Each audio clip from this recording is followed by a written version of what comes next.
We're talking about launching. We're talking about, creating something big in your life or of your career. And I wanted to talk about this because it's a mistake I've made and will probably make again. And it's a mistake that I see a lot of close friends and a lot of entrepreneurs, make on a regular basis. What I acknowledge or what I see is that we get super excited about, a book we're writing or a site we're putting up, or we get excited about a new job that we want to go out and find and get. If you're anything like me, with all the initiatives you have going on in your life, you want for them to be amazing and you want for them to start amazing. Especially if you're looking at, any big blogs or websites, or if you're a basketball player, you're looking at pros. If you're a podcaster like I do as well, then you're looking at the big podcasters.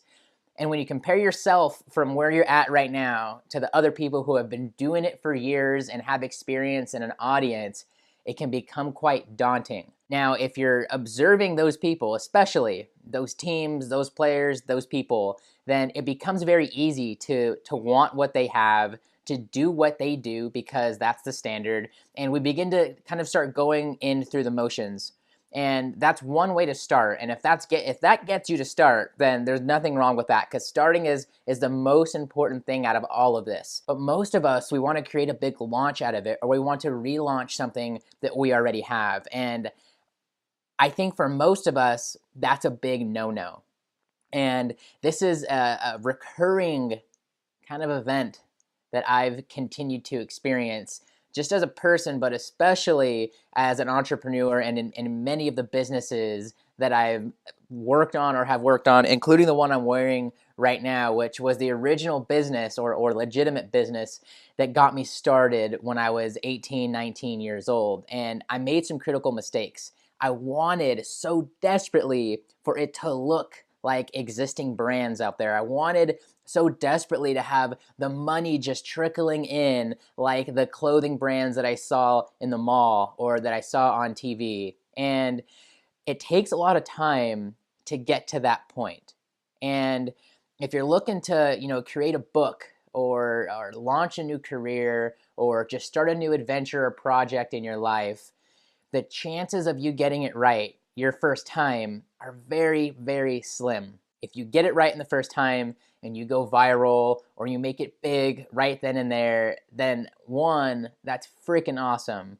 But it's just not likely for the majority of us, myself included. Now, if you really want to go about this the right way, we have to make some subtle shifts in our mindset and affect our actions in when we start doing. Here's an analogy for you.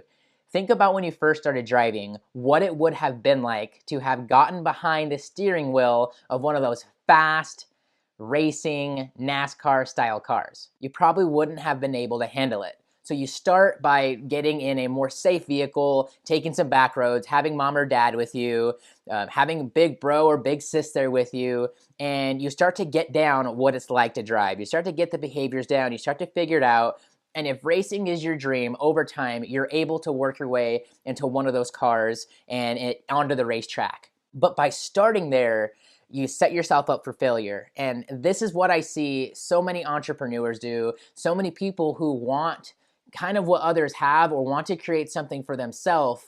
They kind of fall into this. And I've been, like I said, victim of this as well. And here's what I've learned. We have to make very small, subtle changes to our mindset in the very beginning, and that can change the outcome and the results very drastically of any project, any career, and any adventure that we want to launch. What's that small change? It's experimenting. You have to start experimenting and testing before you dive headfirst into the water. Now, you can still dive headfirst into the water by immersing yourself in the situation and the experience and, really putting your best foot forward.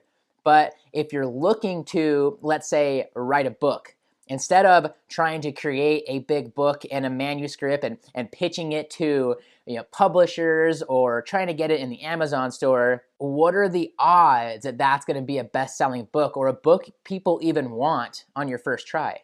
You see, the thing is that you just don't know yet. Now, there's nothing wrong with not knowing, but there is something wrong with not trying to figure it out. So let's start to think and kind of pull apart what an experiment might look like that can get you closer to that best-selling book. Let's say you know or you have an idea of what you want your book to be about. You're starting to brainstorm the title, maybe the chapter names.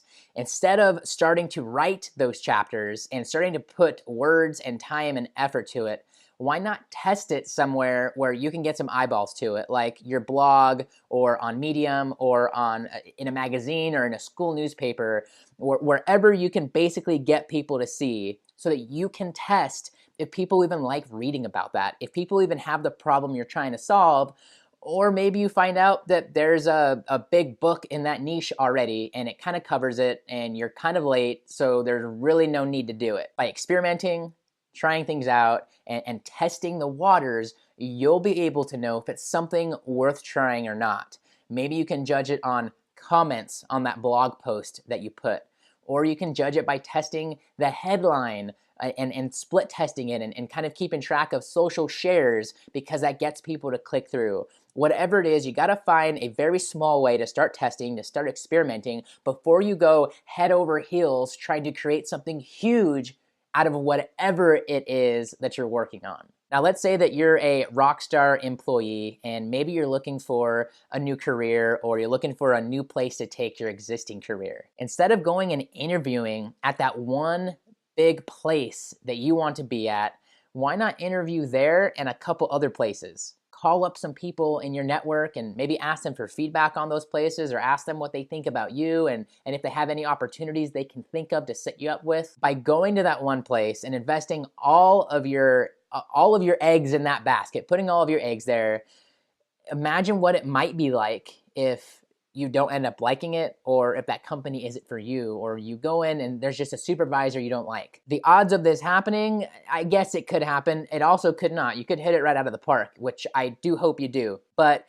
instead, why not scatter some of those eggs, test the waters a little bit, and see what else is out there in the world? This could apply to anything. If you're wanting to launch a clothing brand, if you're wanting to create a podcast, or if you're wanting to date. Yes, I said it. If you're wanting to date, if you want to be in a relationship, you're not going to get it right the first time. Trust me. Why not have the mindset of just knowing that you're trying things out, getting experience, and just experimenting out there in the world? There's nothing wrong with it, and there's a way of going about it with anything in your life, whether it's something business related, something project based, physical activity, or like I said, even relationships.